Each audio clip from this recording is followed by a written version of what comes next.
kainawan, welcome back sa aking channel, and for today's video ay ituturo ko po sa inyo kung paano mag-lock ng inyong profile sa inyong Facebook account. Tara! Una natin gagawin ay bubuksan natin ang ating Facebook account.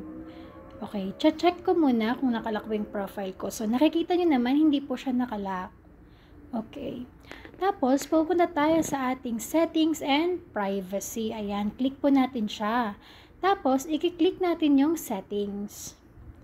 Pagka-click natin ng settings, hahanapin naman natin ang audience and visibility. At sa una, doon natin makikita ang profile locking. Lock your profile, pipindutin po natin yan. Pagka-pindot po natin yan, you lock your profile, only your friends can see the photos, posts, and stories on your profile at i-okay po natin yan. Ayan, nakalock na po ang ating profile.